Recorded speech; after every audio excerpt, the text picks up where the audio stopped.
All right, welcome everybody to this next session for the Level Me Up conference. I appreciate you all being here. Thanks for coming to the first session. If you attended it, if not, you missed the best session that's ever been because I presented. But the better session that's ever been is the next session with Michael Brooks from the National Association of Collegiate Esports. Michael and I have worked together for some time now. We started our program in 2019, and I quoted at the last session, but I'm not sure if I was right. I think when we joined, there was somewhere around like 50 programs maybe that were on board, and now there's like over 800 or something like that. It's like incredible. Like there's such a exponential growth.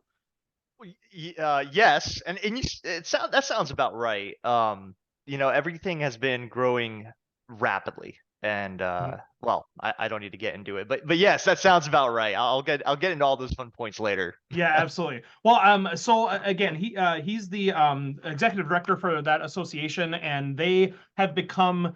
There's lots of esports organizations out there, and they're popping up every day, and some of them leave every day. This one has been around for a long time and has really become like the organization for collegiate esports. So we're so glad to have you here today and to be talking about just competitive gaming, collegiate esports. And so, without further ado, take it away. All right. Well, thank you for the introduction. Well, I'll just add a little bit more color for those of you who, don't pay attention that closely to the administration of collegiate esports. You probably don't know who I am, and that's absolutely fine. I'm one of the many people that's typically behind the scenes and organizing the collegiate esports, whether it comes to competition or everything else, because there's a lot more involved than just playing a game, which is how some people might construe uh, esports.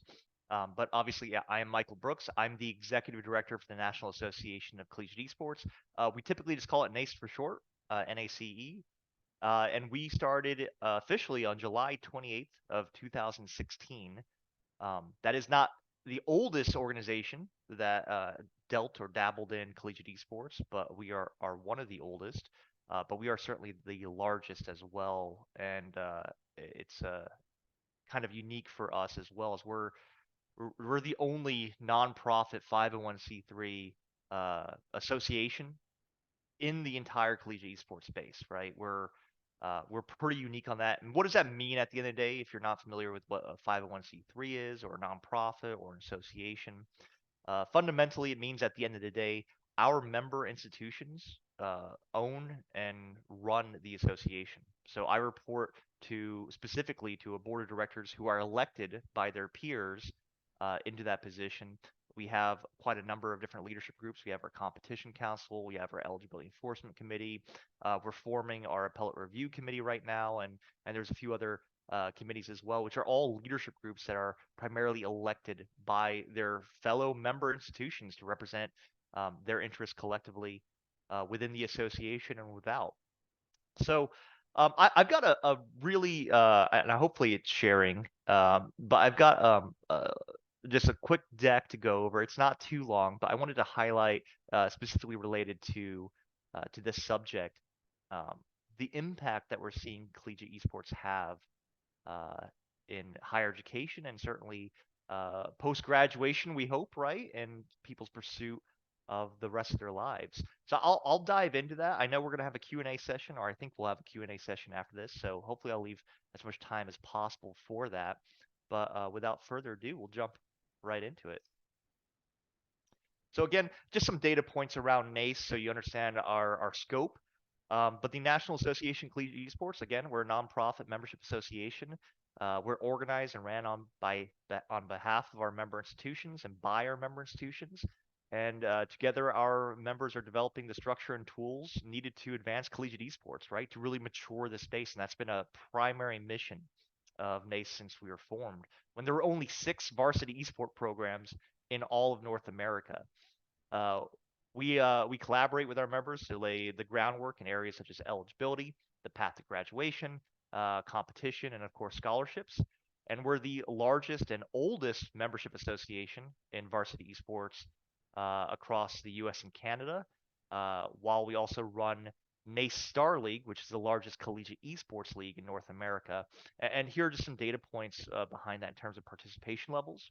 right? For NACE itself, these are all varsity esport programs. We have 258 member institutions. But when we look at our league, NACE Star League, and just look at the number of schools participating, fielding competition, whether that be multiple teams or individual participants, we're north of 800 colleges and universities representing over 18,000 students who play each season, and our seasons are based on the academic semester.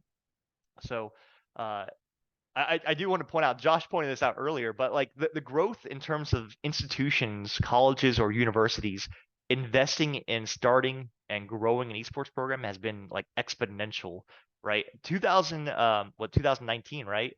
That might feel like an eternity ago, right? But it's not. Like in higher education, things typically don't move fast. That's kind of the running trope about higher education, but when we look at esports, it's growing at an exponential rate. The number of institutions who are adding esport programs, who are expanding their existing esport programs, has been growing at an exponential rate year over year over year.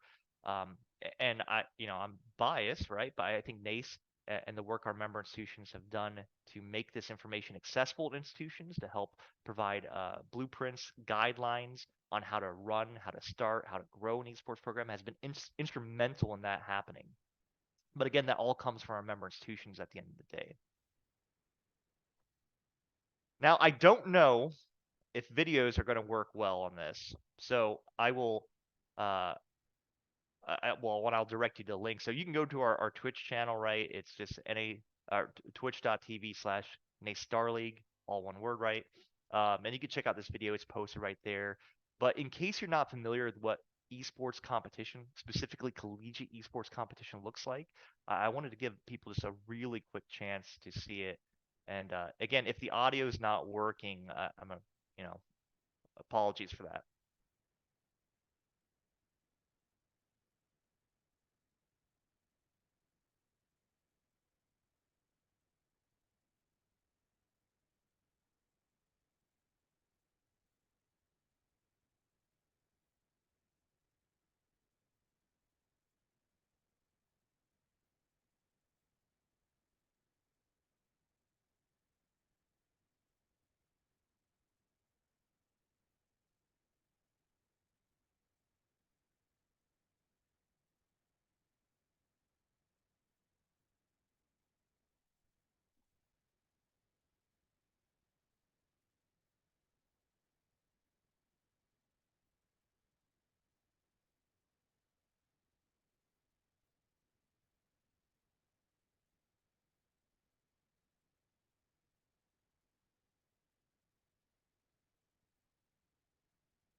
So that was basically just a hype reel, right? To be pretty frank, but it does show clips from what that was our 2023 Winter Grand Finals. We actually hosted it in Boise, Idaho, at Boise State University. So if you're seeing scenes of the staging and everything, that was actually at Boise State University's esports arena.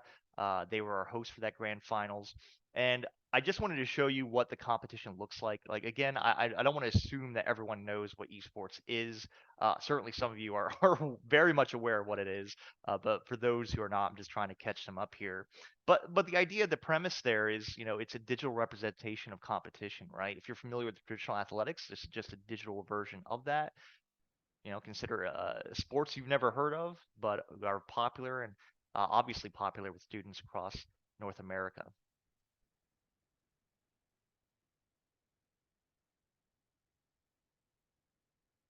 Now, again, we're still in the academic year, so our grand finals are actually coming up at the end of this month in Winter Park, Florida. It's actually being hosted by Full Sail University this time around.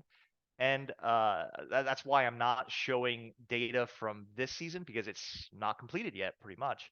But also to show what does Naystar League look like, right? And again, we're not the only collegiate esports group that exists. There's a lot of different groups that exist pursuing different goals, but we are the largest. So um, take this as a data point that helps guide you in any questions that you have about collegiate esports. That's the best way I can tell you, depending on what your goals are, to view this information. But yes, we're the largest in terms of participation. We're the largest in viewership. And then if you take all that and distill it down to its figures, these are the numbers that you get from this last season of competition, right? So we had 732 schools represented in competition. We had 3,452 teams, and we had 18,622 players. Now, I mentioned growth, and hopefully you can see it in the green colored font right below those figures. You can actually see the year-over-year growth figures. So, like, hey, last season you had 732 schools, right? Is that a decrease? Is that an increase? Well, right there, we're showing you it's actually an increase from the previous year, right? The same point in time, but the last year, it's a growth of 25%. And when you start thinking about as numbers get larger and larger, seeing these significant percentage increases actually represents a huge amount of institutions, right? It's a tremendous amount of growth, right? If we were just to use the round numbers, right? Let's say there was 1,000 schools participating. Well, a 25% growth means that the next year there's a 250 new college and universities. These numbers are getting bigger and bigger, and that's why I mentioned earlier, right? The space is accelerating. As much as we've seen some struggles in professional esports or just esports generally, we're not seeing that same withdrawal in collegiate. We're seeing a rapid acceleration, including high school and middle school esports leagues now seeing rapid growth as well. Um, if you're wondering what esports are fielded within the association, within our league, Naystar League, you can actually see the game titles listed down here below, right? We cover competition in, oh gosh, 13 different game titles, from Call of Duty to Valorant, Overwatch, Rocket League, Rainbow Six Siege, Super Smash Brothers, Fortnite, right? Like the list goes on and on. But with also some interesting um, standouts that one might typically not associate with esports, but we see huge participation in, including chess through chess.com and simulated racing through iRacing in our partnership with NASCAR. Actually, just to take that even a step further, so NACE Star League is the official collegiate esports league for chess.com and for NASCAR and for iRacing. Those are really new entries, right? Like a broadening of the definition of what esports is that we've seen just absolute robust adoption across the board, which is really encouraging to see. Um, but the interesting thing about the esports world, right, is every single one of these game titles has a publisher behind them, and it's a critical piece. It's a critical partnership for us in that we are working with the publishers that we're licensed to do this competition, and we're doing it in a way that um, provides solid footing for not just our institutions but the students as well when it comes to competition. And then if if you care, like these are some of the awards that we received this year. We're actually up for the 2024 um, uh, Synopsis Media Awards coming up next week actually. So hopefully we do well. Hopefully walk away with another trophy. Um, but I share this really just to say that if you look at the different award organizations here, you'll notice that most of these are actually not related to esports. Some of them are very much esports centric awards, but a lot of these are outside of esports. These are athletic organizations, right, or media organizations, and that's more exciting to me, right? Like I think what we do in esports is really really important, and the people in the esports space, they understand and get what we're doing. But the largest hurdle that esports has always had since the very beginning is opening up its doors and letting other people in to see the impact that we're doing and hopefully help join us as partners and pushing it even further. And that's really what this means to me is when we see these outside like media organizations, athletic organizations, um, recognizing what we're doing in esports. My hope is that recognition helps bring us to additional groups that can help grow and influence what we're doing in a positive way. But of course, right, the subject matter here for this session is really exploring the societal impact of collegiate esports in particular.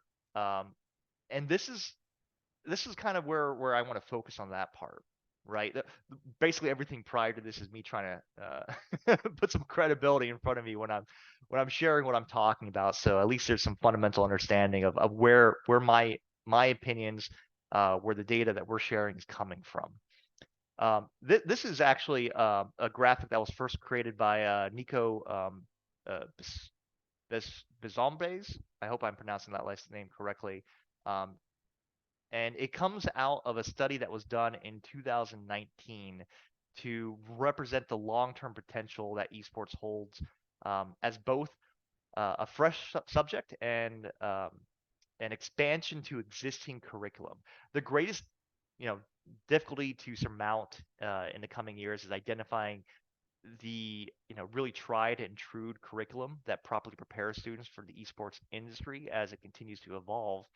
Um, but the prospects far outnumber current job opportunities within the industry.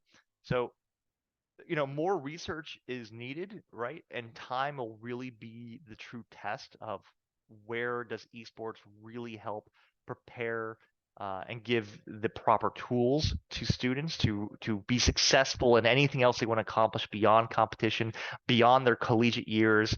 But this is, I think, a pretty good representation. I know the font might be hard to read depending on your screen size, uh, but just like how robust the different options and opportunities in front of these students are in the different fields that they can go, right? Some more intuitive than others, but nonetheless, they are still represented there.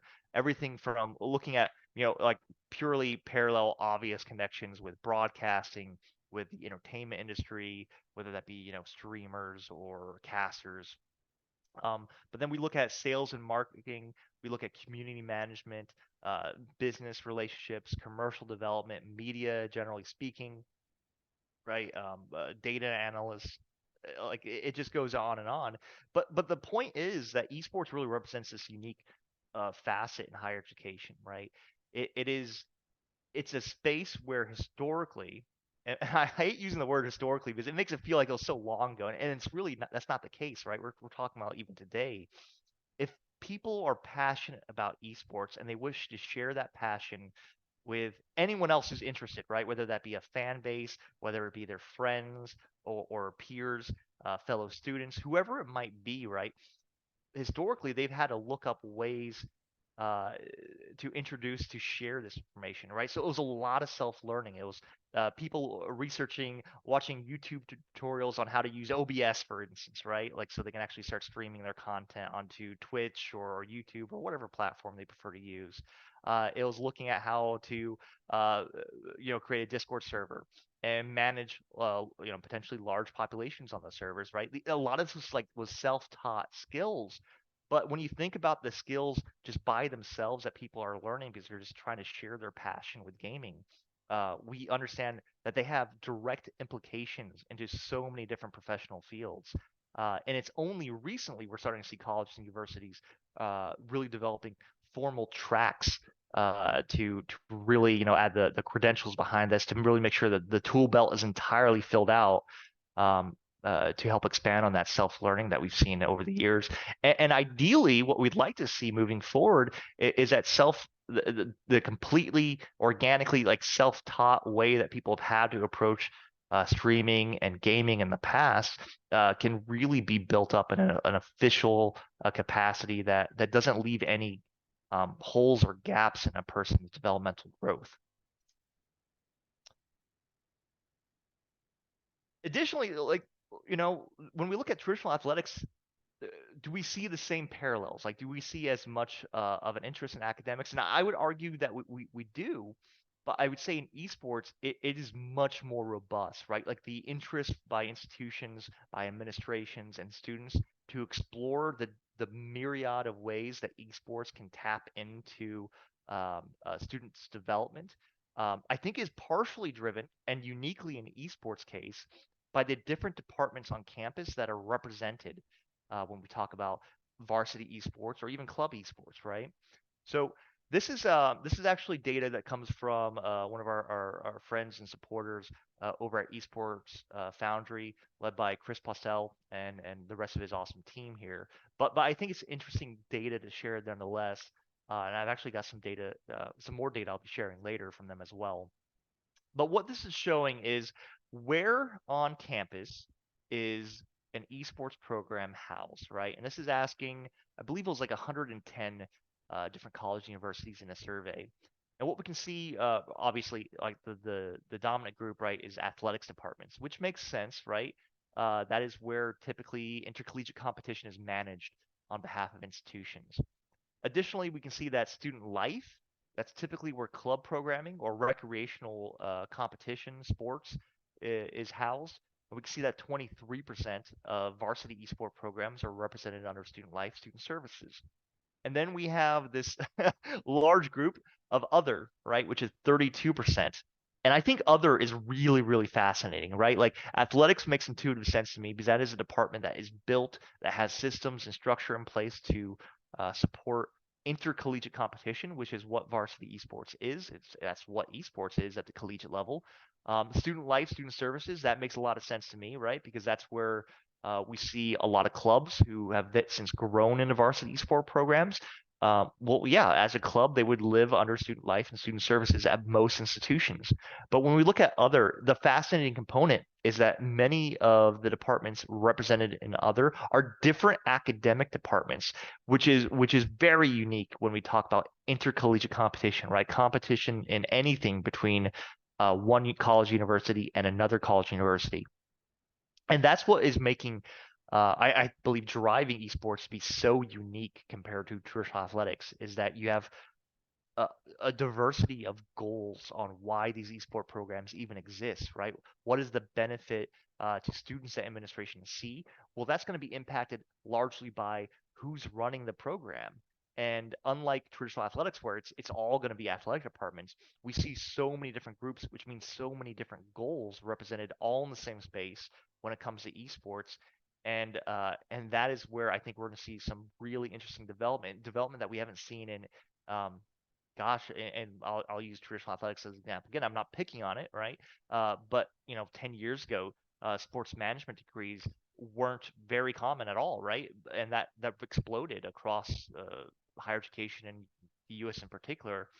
But it took many, many years to get to that point. Um, Now looking at esports, well, the difference is that esports lives organically under many different academic departments. So the acceleration, and that's a theme across collegiate esports: acceleration, further growth, further expansion. That is I believe one of the reasons why we're seeing it. So let's look at those goals I mentioned, right? So what are the goals that these esport programs have? The administrations that are running these esport programs, what are they hoping to accomplish here? And this is, I think, again, it is from a study in the 2022 study, I believe, from Esports Foundry. I know there are new reports coming out soon. Um, but we can see right here, right? Like, academic integration represents 36.2% of the goals for administrations when it comes to their esport programs.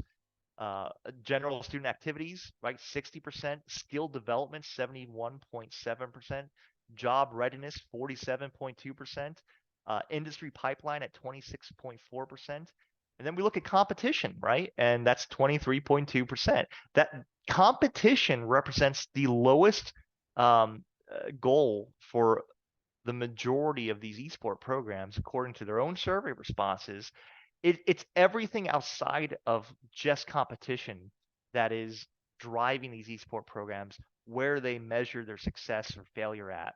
It's so much beyond competition, to where, if a school is successful in utilizing their esports program to give their students the skills they need to be successful, typically that program is going to view that as a greater win than winning a national championship. And that is as purely from the responses of these schools. Um, on the academic integration part, just to make sure everyone who's listening understands what I'm talking about there. So that's really talking about a certificate program, a major, a minor, or even a graduate program, which we've seen a pretty rapid development in, where schools are actually offering either esports centric or esports adjacent degrees, like degrees that are tied in specifically in some way or another to esports. And that is something that I expect to see grow. And I believe, again, is being driven by these academic departments in particular that are leading these esport programs. Um,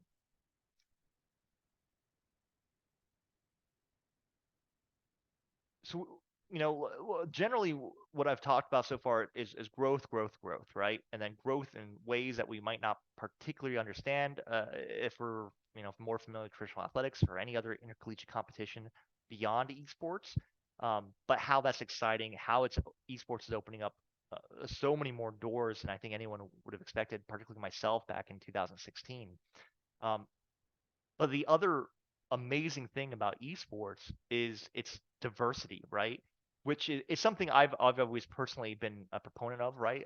When we talk about esports, it's digital competition at the end of the day, whether it's console or PC based, doesn't matter. It's still digital competition, which means ideally, right, in an ideal world, it is competition that, regardless of your physical abilities, regardless of your societal background, or financial status, right? It's something ideally you would hope to see is open to everyone, where it really, at the end of the day, just comes down to skill, and purely just skill.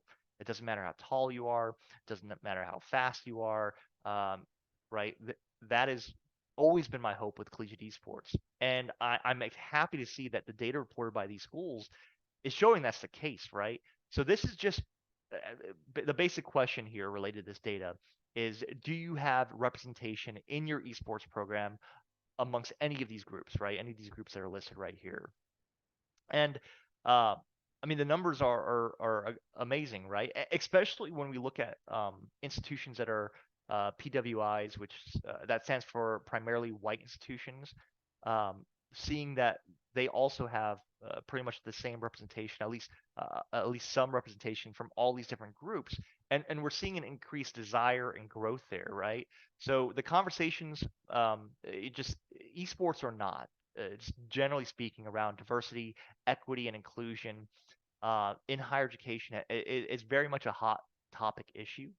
Um, but they've also galvanized students and directors at institutions to make an intentional push for more diversity, for more representation within their programs.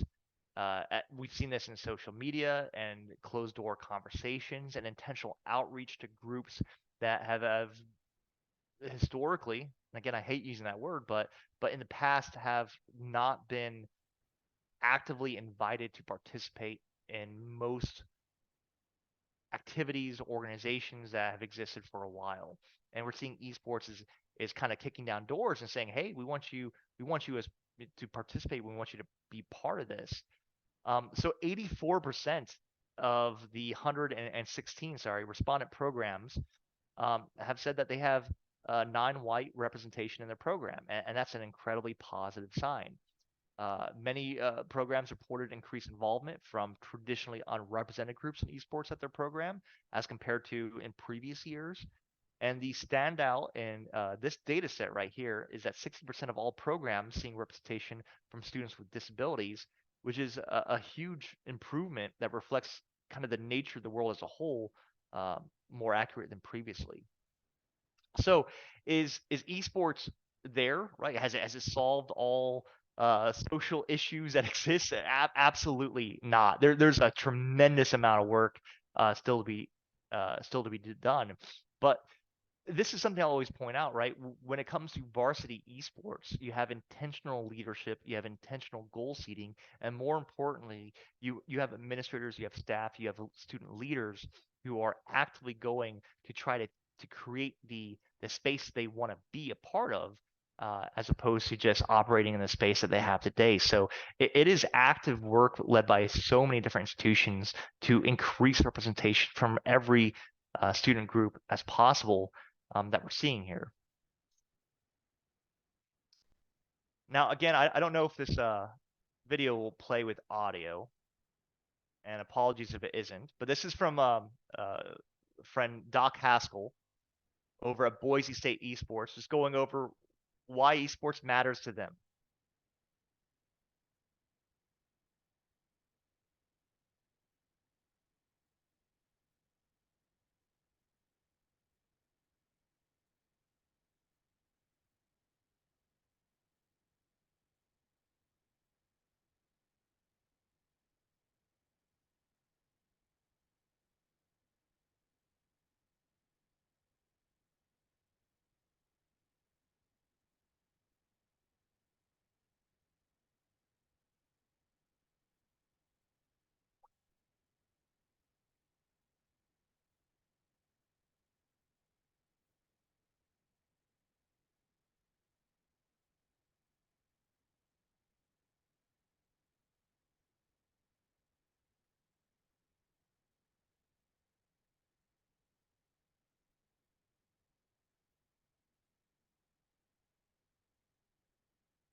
Well, there we go.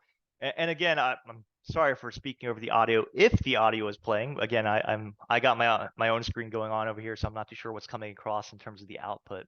But that was Dr. Chris Haskell, who is hopefully you heard speaking there. He's the esports director over at Boise State University. And this was an earlier video. This was, I believe, in 2017, um, speaking about why, at least for Boise State University, like why do they care about esports and what does esports mean for their students? And I hope what you heard there, um, rang true, made sense, right?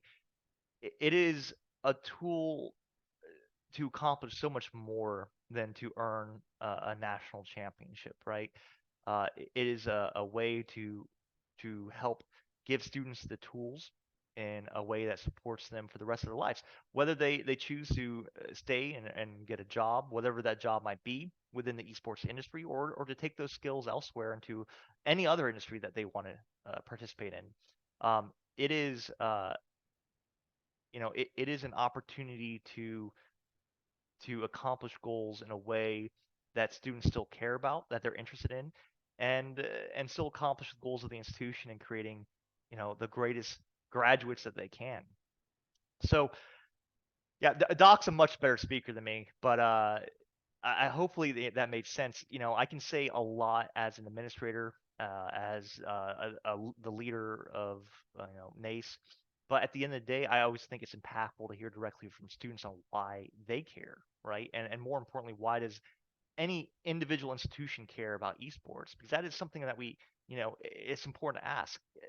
Something being fun in and of itself is not usually a good reason to do something, especially in higher education.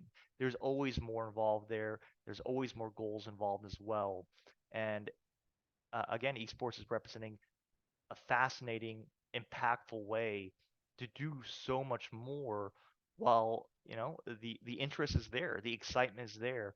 We know this, we've seen this through numbers. 1,000,001 studies have shared it already. I don't need to rehash it, but um, most students game. That is just a fundamental fact at the end of the day. And if we look at, the upcoming future generation of collegiate students, uh, that that's not decreasing. It's accelerating, and it's accelerating across the board. I'm not just talking about boys, but I'm also talking about girls certainly, and other groups as well, where we're seeing gaming is a unifying thing, right? It's across all groups. It is something that is um, a common denominator, if you will, in terms of people's interests. Now, the goal that we have, the work that we have in front of us as administrators, is how do we take that interest and do something incredibly positive, um, and life changing, we hope, right? With that. And that's really where we're seeing esports, collegiate esports thrive. But of course, it's continuing to grow. And I don't see that slowing down anytime in the near future. Um, Hopefully you've heard, or other speakers talk about this in terms of professional esports. Um, if not, I can expound upon it a little bit. But this is a very recent development.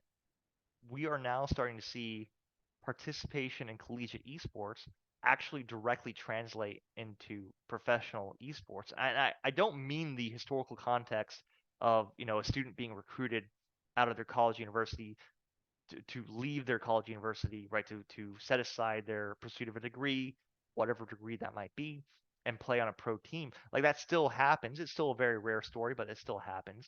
But the more recent development is we're also seeing this now expand directly, where a collegiate team, and I'll pick on Maryville University, right, is actually playing as a team called Maryville University in the pro circuits, right? They are Maryville University is playing against other pro teams who are solely professional esport organizations, and they're winning, right? And we're seeing more and more of that develop, right? It's very early days for that, but that's what I mean, right? Like collegiate esports, its opportunities are only widening. The areas that it finds itself in is expanding day by day in new, interesting, and impactful ways, whether it be professional development for whatever profession these students want to achieve, whether it become for personal development growth, and now recently, right, like directly into professional esports, even without needing to leave your team. And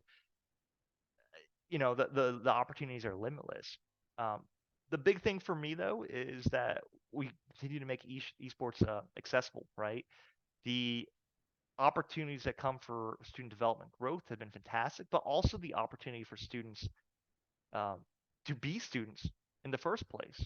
Uh, I don't think I shared this data point earlier, but if you look across all the programs offering esports scholarships, that figure, well, last year represented $27 million in scholarships across North America. That is significant resources that have enabled some students who otherwise wouldn't have been able to personally afford, or their families couldn't afford, the pursuit of higher education, to now achieve that. And like I'm not going to get a tear in my eye over this, I hope. But if you think about 2016 or any year prior to that, um, those opportunities didn't exist, right? So if this is where a student found themselves skilled, this is where they found their passion, their that passion didn't really have an opportunity, a way to take you further, right? It was, traditional athletics or academic scholarships. That's really what was available. Maybe some merit-based scholarships. Um, but now with the growth of collegiate esports and the significant participation of institutions, the amount of resources and opportunities being driven directly to students with the skill and ability to be successful has, uh, I mean, it went from nothing to something really significant, right? $27 million is quite a bit, and we're only expecting that to grow. And there's multiple factors behind that growth, but one is obviously you have more schools starting esport programs. Uh, Typically, if they offer scholarships, the scholarship pool as a whole grows. But the other exciting component is that existing esport programs, if we look at their student participation numbers, right, they're growing year over year as well. If we look just at the institutions within NACE, we're typically seeing, I believe it was 14 to 15 new students being added to the existing rosters every single academic year. And some of these numbers are quite large, right? We're talking about hundreds of students who are participating within some of these varsity esport programs. So it's real, and it's something that I hope more and more families, parents, students are aware of, that they can achieve scholarships themselves. That is a real opportunity, again, assuming they have the grades and the skills to achieve it. But even if they don't have the highest level of skills, there's a million and one opportunities to still be a part of these esport programs. If that's where your passion lies, and it doesn't have to be competition, right? So broadcasting, casting, analysts, shoutcasters, team managers, right? A lot of those roles are student roles attached and directly embedded within these esport programs that students all across this continent have found themselves in. And you know what? The amazing story there is that we're seeing scholarships being developed and deployed for those fields as well. So again, esports, right? It's meant to be open, it's meant to be accessible, and so far, we're doing a good job of that, and even the good job that we're doing today is improving every single year. So I know that was a lot, um, and one of the sides, I don't think I'm the best speaker in the world. I do feel like I know a lot. It's been a little rusty, but I view that as one of the greatest things about esports, because there's so many more people now that are able to talk about the subject, more than just me and a handful of other people, right? Like that in itself is um, a symbol of the growth and maturity that we're seeing in the space. That is good, right? The less I speak, the more it means, I hope, the more it means that this space has gotten bigger and is now able to accommodate so many more people's opinions, projections, um, of where the space is and where it's going. So I believe that there's supposedly time for some questions. Josh, I see you pop up. I'm going to stop sharing my screen just to make your a little wider on mine. Yeah, there's definitely some a little bit of time for questions. If anybody has those, they can use the Q&A feature. But until then, or we'll see if I get through my questions first. Then we'll get to everybody else. So one of the things I think is interesting is, like, I feel that over since 2016, since we started, esports is sort of always been about justifying our existence in some ways, like whether it's like proving that it's a legitimate sport, or proving that it's a lasting thing. And now I almost feel that shift has happened, where esports is having such exponential growth, and we are getting funding and scholarship dollars, and we're getting players in the collegiate space, that now we're almost justifying because people are jealous. Like, we have to still justify, but from another angle, like, this is why we're receiving more scholarship dollars, because we have this exponential growth. So it's always been one of those things of justification. But I think for me, I find that the most justification I have to give now is to parents. What would you say to a parent who is like, I don't know anything about this. I'm not paying for my student to go to school and play video games all day long. Like, what do you say to that parent? Sure. Um, so if I'm speaking to that parent, I'm typically going to pull from personal experience, right? And so prior to NACE, I worked for the NAI. I did quite a bit of work with other athletic bodies, whether that be the NCAA or the NJCA. That's the Junior College Athletic Association, and because about a decade in the NAI, because of that, like vast familiarity with collegiate athletics. And I always thought, John Wooden was one of my all-time favorite basketball coaches, right? Um, Not he won a bunch of national championships. That was great. No, I loved him as like a person, right? And one of the things that he pointed out, and I don't remember the exact quote. I don't think I've had enough coffee yet. But he talks about like athletics doesn't build character, it reveals it. Um, and I always thought that was the point, right? Like when we talk to parents, we have to think about what they're familiar with just to be able to relate, right? Because anything that's new or different to how you're raised, to what you interact with and experience on a daily basis, it it's scary. That is the normal human reaction. It's scary, and scary is bad. Especially when we talk about a subject so near and dear to a parent's heart, like their own children. Little But when thing we like talk, that. yeah, but like we think about athletics, like, well, why would you care if your kid, your son or your daughter played a sport, right? And for a lot of parents, right, it's like it's almost like they have pre-written cards, right? Where well, it's character building, right? It teaches them discipline. It's healthy for them. It builds structure, right? Helps them engage in a productive manner with their friends, right? It's the right type of friends. Whatever, right? Like there's a million and one like pre-written out answers on why athletics matters. Well, in my instance, if I was talking to a parent about esports, I'd say like, well, esports is no different. The only difference really is that this is what your son or daughter cares about, right? Mhm.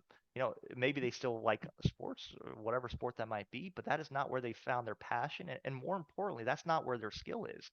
They have skill that we're recognizing right here, and all those things that you hope to see athletics helping to build and structure for your son or your daughter is represented in esports already, right? Like that is exactly what it is today. It's just in something that they care about. So whether you yourself care about um, esports at all doesn't really matter compared to what we can utilize esports to do to help your son or daughter achieve more. I'm just gonna screen cap that and then just show it to parents as I go talking to people. But it's true. I mean, it's about really that. I don't care if students come here for football or theater or esports. It's about wherever they find that passion. And one thing I know we're running out of time, but one question I have just organizational specific because I think NACE does such a great job and is becoming this leader in the space as far as like creating a structure, not just a tournament. You're creating infrastructure that is governing how these things operate and try to create the standards. Obviously through some of the things you do with like ITC forms and creating those policies for universities, you're really working on protecting the student as well. And so I think that can be reassuring to parents. Can you talk a little bit about like that, like why you drive to do that for students? Well, sure. So look, let's talk about why NACE exists, right? Like there was even before NACE was formed, there were publisher leagues, right? Like TESPA under Blizzard existed. If those of you who remember TESPA, that doesn't exist anymore. But like did the space need more competition organizers? Not really. Like does it need as many that exist today? Not really. But from our perspective, and you have to remember our perspective is from the institutions that are already in this space, right? That have invested, that have hired staff, that are recruiting students. So it's a little bit different. It's we've already got like the people that have bought in, and those are the people driving the ship. Uh, what we cared about is like, okay, so the competition is there, but the structure around it that makes it relevant and important isn't. And if nobody else has any interest or standing to do that, then the institutions need to do that for themselves. And the only way that we've seen that done successfully throughout all of entertainment is self-organization, right? The participants coming together as a collective group, setting up the rules, setting up the enforcement, and holding each other accountable to that. And in athletics, that's been done through associations, right? The NCAA, the NAI, the NJCA, the CCA. Like there's a million and one athletic organizations, right? All for their various membership groups. So that is why those six institutions came together and or charter members of forming NACE was like we got to do it. And more importantly, we have to do it before someone else who isn't one of us does it. And by isn't one of us, I mean like someone who's not a school. And that is a real concern in this space, right? We have publishers who own the IP to these games. We have for-profit groups who are in this space. Some have exited space, some have come in. Doesn't really matter, right? Those are the groups that we have very real administrative concerns about, because their goals are not necessarily getting students to graduate with degrees and be successful the rest of their lives. In fact, they officially don't care. That's not their Yeah. stakeholder. Their stakeholder is their investors, right? And that is, especially for these venture capital backed groups. Not all of them are bad, by the way, but um, it's really hard to see where their goals are beyond financial return, which is something that we know they're obligated to do. Yeah. Well, I really appreciate that answer. I think it's good for the high school counselors and coaches, and for parents to know that again, there's universities that care about their students. There's organizations that care about their students. There's people that are really trying to build this industry up in a positive way. So thank you so much, Michael, for your presentation and your time. For anybody looking to go to the next session, go to levelmeupnow.com. Dr. Dregseth will be presenting about navigating and finding marketable degrees in this area. So hopefully you can tune in for that and the other sessions throughout the day. Thanks so much for your time, everybody. And thanks again, Michael. Thank you. Bye-bye.